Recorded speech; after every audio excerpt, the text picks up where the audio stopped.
Bonjour, bonjour, bonjour. Approchez-vous, s'il vous plaît. Approchez-vous. Les intervenants, les invités.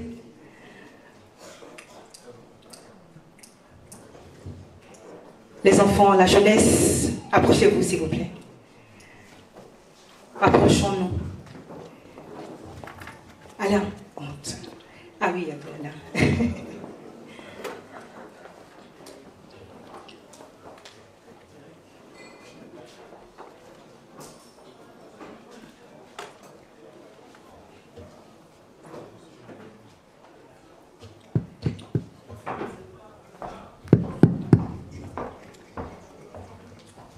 Tout d'abord, je voulais m'excuser pour le retard.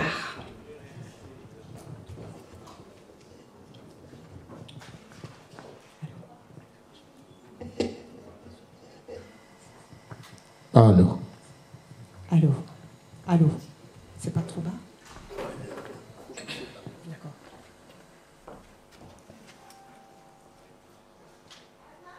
Je voulais vous remercier pour votre déplacement, malgré toutes vos occupations. Je me présente, je m'appelle Mireille Saki, votre sœur, votre amie, votre fille. Nous sommes là pour célébrer ensemble la journée mondiale de la culture africaine et afro-descendante. Je suis ravie que cette salle soit pleine de personnalités exceptionnelles. Franchement, applaudissez pour vous-même, s'il vous plaît.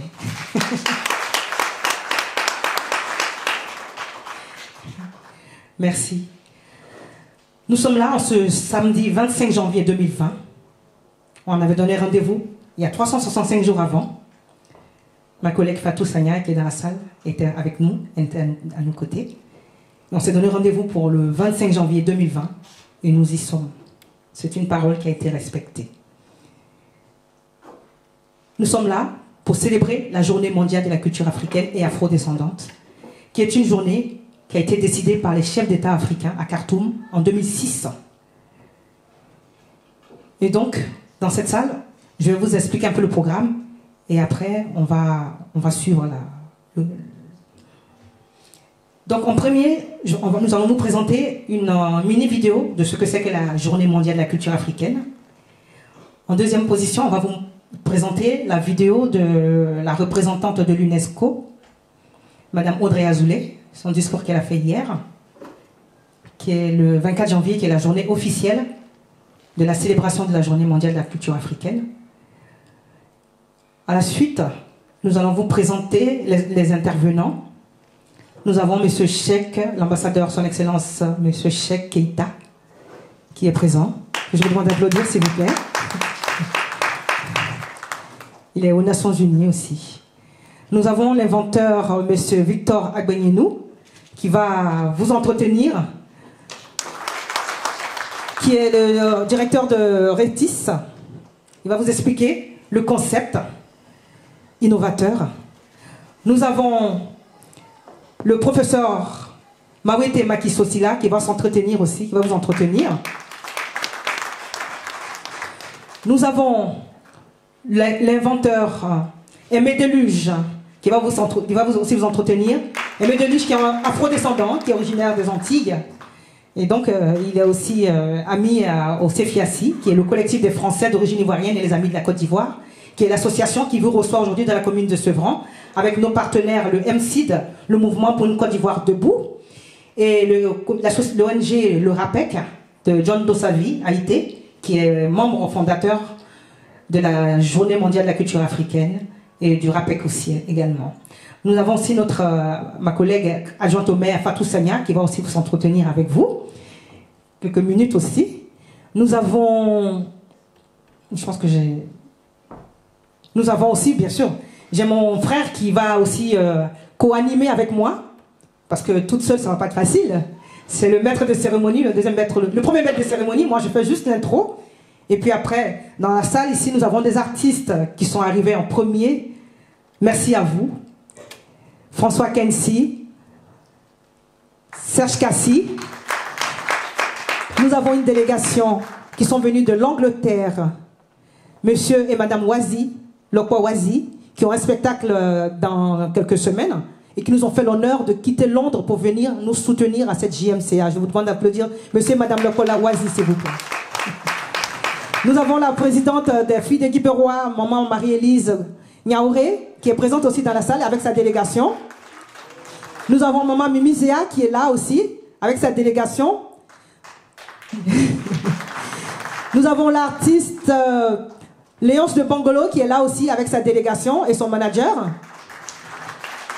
Nous avons l'un des référents concernant le Grand Paris, les travaux du Grand Paris, qui est venu nous soutenir. Il s'appelle Michel Malitango.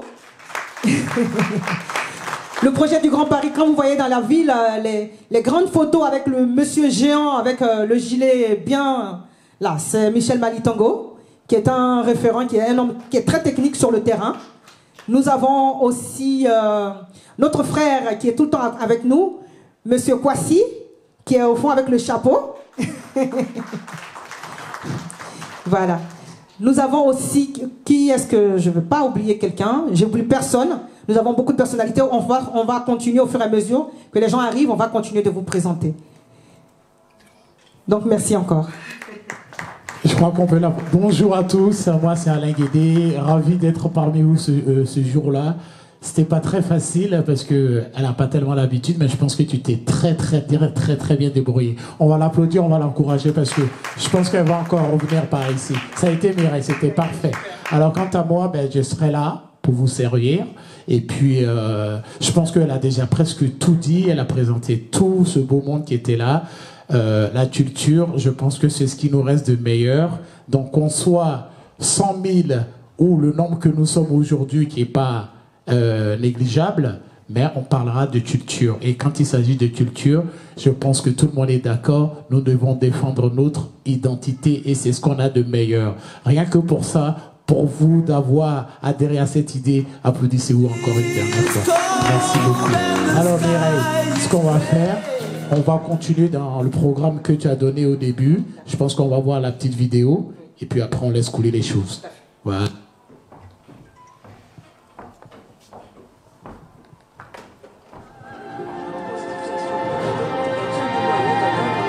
Savons-nous réellement de l'Afrique, de l'histoire de nos peuples, de nos langues et traditions, de nos civilisations, nos sociétés et nos institutions? Très peu de choses. Nous savons très peu de choses sur le passé si riche de notre continent et surtout sur la période précoloniale. Ou alors, ce que nous pensons savoir est truffé de préjugés raciaux hérités de la traite négrière, dominée par une perception occidentale de l'Afrique et de ses cultures. Ce n'est que depuis l'avènement des mouvements d'indépendance que la culture est considérée comme un instrument politique. La culture, au sens large du terme, avec tout ce qu'elle comprend comme langue, art, littérature, mode de vie, système de valeurs et traditions.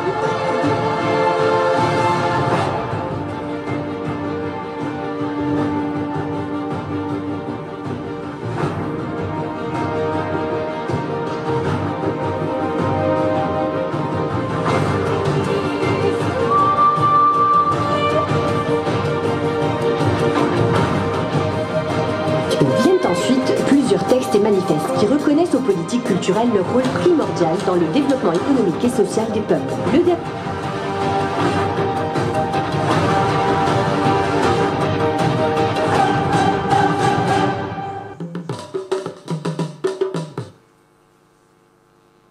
L'histoire de nos peuples, de nos langues et traditions, de nos civilisations, nos sociétés et nos institutions. Très peu de choses. Nous savons très peu de choses sur le passé si riche de notre continent et surtout sur la période précoloniale. Ou alors, ce que nous pensons savoir est truffé de préjugés raciaux hérités de la traite négrière, dominée par une perception occidentale de l'Afrique et de ses cultures. Ce n'est que depuis l'avènement des mouvements d'indépendance que la culture est considérée comme un instrument politique. La culture, au sens large du terme, avec tout ce qu'elle comprend comme langue, art, littérature, mode de vie, système de valeurs et traditions. Viennent ensuite plusieurs textes et manifestes qui reconnaissent aux politiques culturelles leur rôle primordial dans le développement économique et social des peuples. Le dernier en date est la Charte de la Renaissance culturelle de l'Afrique, adoptée à Khartoum au Soudan en janvier 2006. La charte traite dans ses 9 titres et 39 articles de la diversité, de l'identité, du développement, de l'utilisation des langues africaines et des médias, du rôle des États dans le développement culturel,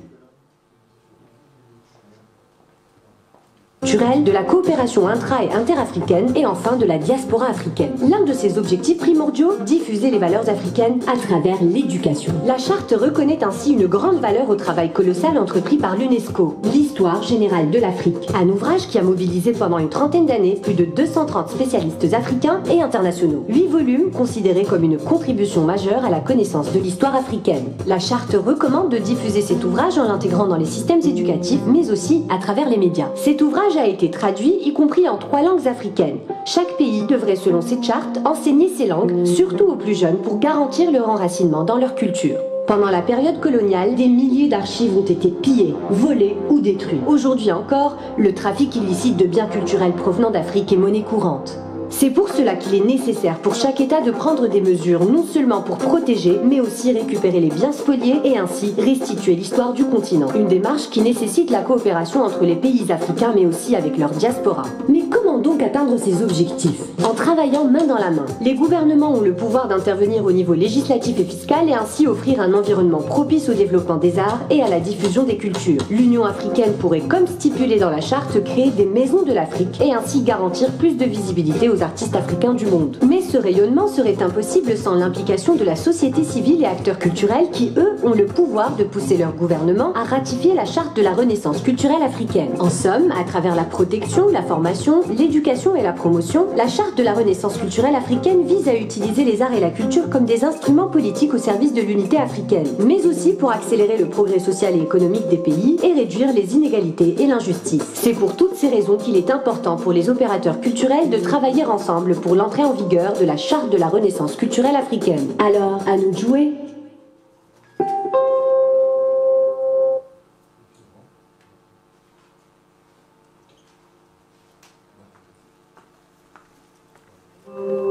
Voilà. Ok, on va laisser Mireille continuer un tout petit peu et puis on reviendra. D'accord. Merci. Nous avons présenté un deuxième mini-documentaire de 2 ou 3 minutes du discours de la représentante, de la secrétaire permanente de l'UNESCO, Audrey Azoulay, qui a été fait hier lors de la journée officielle, le vendredi 24 janvier 2020 à l'UNESCO. C'est un documentaire en anglais. Je pense que c'est pour toucher aussi le peuple anglophone. Donc voilà. Merci Mireille. For centuries, African and Afro-descendant creativity and heritage have been a source of inspiration with ripples around the world. This cradle of humanity also gave us humanism. In the 13th century, the Mandan Charter was proclaimed in Kurukan Fuga, in Mali, advocating the principles of liberty and dignity. Africa is the continent of culture in all its forms, including heritage, literature, music, film. This last field alone, music, shows that Africa has had an incredible and still has an incredible influence. Jazz, reggae, samba, rap, these types of music all owe a lot to Africans and the African diaspora. But music is just one way in which African and Afro-descendant culture shapes humanity, because art is an extraordinary way of driving peace, democracy, and sustainable development.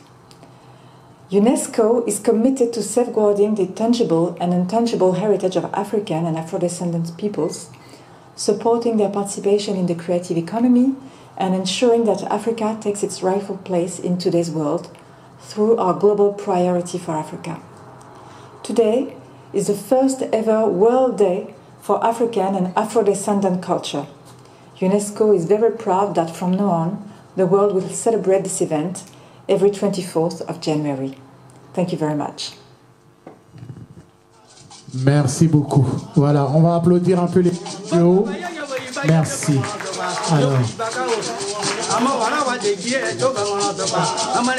Donc on va continuer avec le premier intervenant, qui est son Excellence l'ambassadeur Keita Cheick, qui est ambassadeur aux Nations Unies et qui est membre du comité de la JMCA et qui vient au nom aussi du président de la JMCA, du RAPEC, qui est M. John Dossavi. Donc il va s'entretenir avec vous.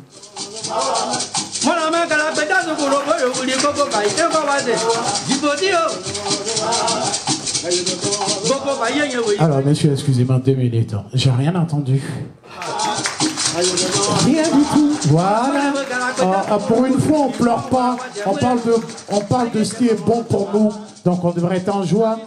Hein? À chaque fois qu'il y a quelqu'un, on devrait même crier. Parce que c'est pas facile. Voilà.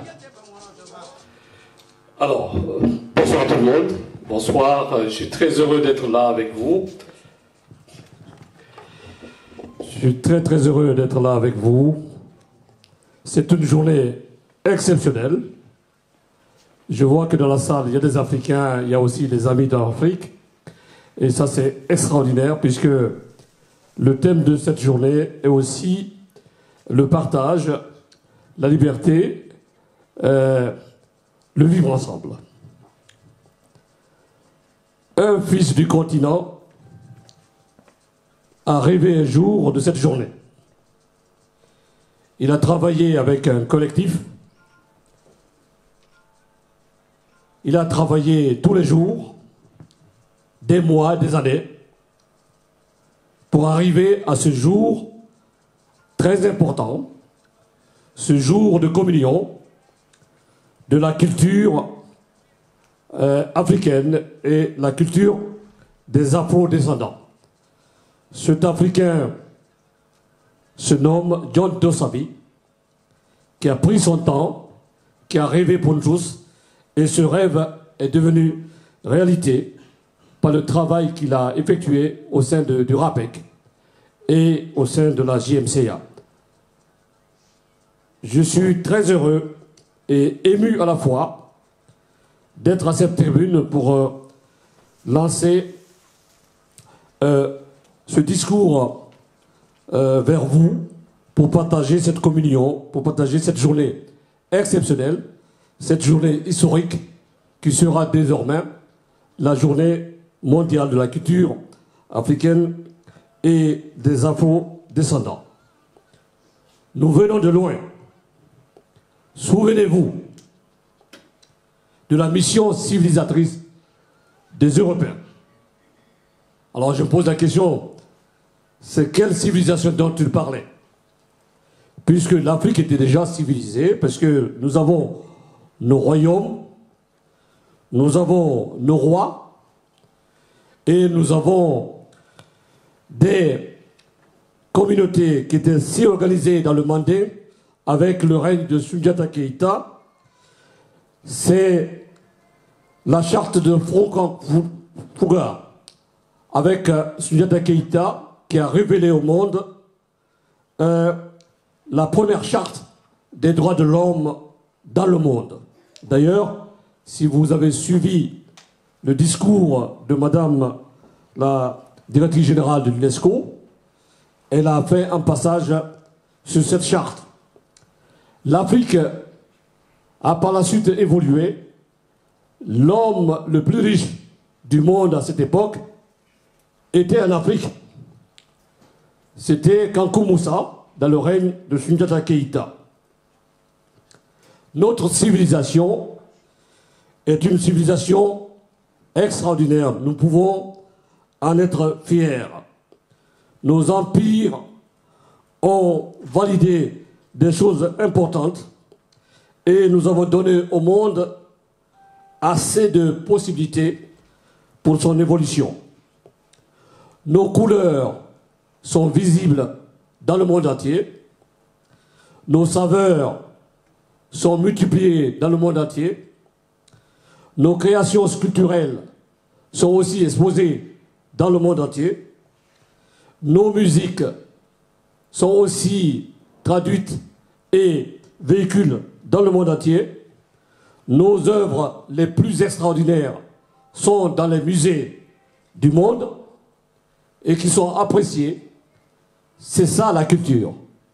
Notre culture est une culture exceptionnelle. C'est une culture pour l'Afrique, mais aussi une culture pour le monde. D'ailleurs, à l'occasion de la conférence internationale de la paix à Paris, qui a réuni 27 présidents venus en France pour célébrer la conférence de la paix avec M. Macron, j'ai profité de cette occasion, puisque j'étais dans le panel, pour demander aux Européens et au monde, puisqu'ils ont décidé de remettre les œuvres culturelles de l'Afrique à l'Afrique, j'ai demandé et proposé qu'on mette en place un fonds de retour de ces trésors culturels africains pour que l'Afrique puisse en bénéficier et recevoir dans les bons termes. Le RAPEC et le comité JMCA veulent que tout le monde s'approprie de cette date, puisque le travail qui a été déjà fait est déjà finalisé. La journée mondiale de la culture africaine et des afro-descendants est reconnue dans le monde. Maintenant, on ne demande que tous les Africains s'approprient de cette journée et que les Africains soient encore plus africains qu'africains, qu'ils puissent toujours, dans toutes les circonstances, partager leur culture avec les autres. Notre histoire a été écrite par les autres. Quand ton histoire, en général, elle est écrite par celui qui l'a écrit, ben il écrit ce qu'il veut. Nous devons, dans un second temps, travailler pour écrire nous-mêmes notre histoire pour une vérité, pour une humanité parfaite. Je compte sur vous, dans les familles, ici, partout, que vous travaillez sur l'excellence. Parce que c'est l'excellence qui va nous aider à ce que nos enfants deviennent demain les grands du pays, les grands du continent et les grands du monde. Mais pour cela, il faut apporter à vos enfants la possibilité de parler vos langues. Parce que si vous ne donnez pas la chance aux enfants de parler votre langue, ben on perd quelque chose d'important.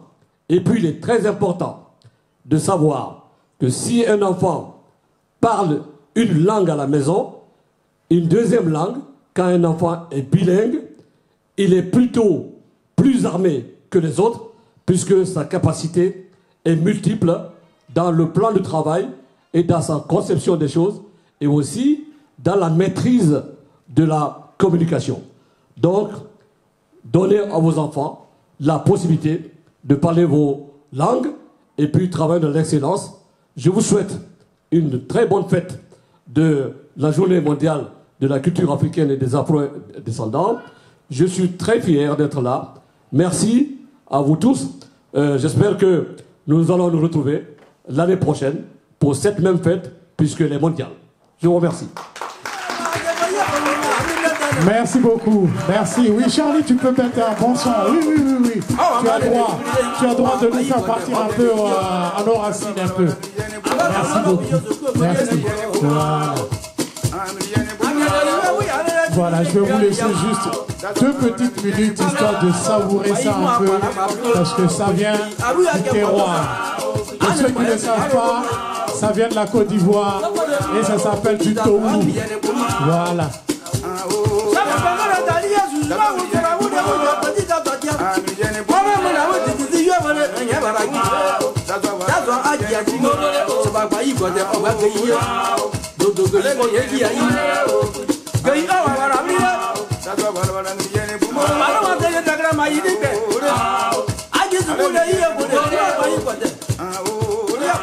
Merci beaucoup Charlie. On applaudit Charlie. Voilà, je vais présenter aussi mon frère Charlie. Pour ceux ou celles qui ont des événements à animer, il a sa pancarte. C'est la même personne qui est là en face, sur la pancarte. Il est vivant, en chair et en os. C'est Charlie Tokoré. On est frères, on vient de la même région. Vous appelez et vous anime tout ce que vous voulez. N'est-ce pas Charlie? Voilà, le numéro est là. Hein. On l'a bien vu le numéro. Voilà. Il y a beaucoup d'intervenants. Mais il paraît qu'il faut... Enfin, c'est pas il paraît, il faut être galant dans la vie. Donc, je vais commencer par la femme. On a commencé par un homme parce que, bon, voilà, souvent, voilà. On va appeler Fatou Sagna. Voilà. C'est une dame qui est adjointe au maire dans le secteur de la culture. Fatou Sagna. Voilà. Voilà.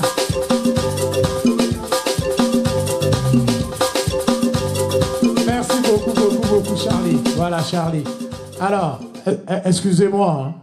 Excusez-moi. Tout à l'heure, il y a un homme qui est venu, je vous ai dit, on a applaudi. Là, il y a une femme. Il y a une femme.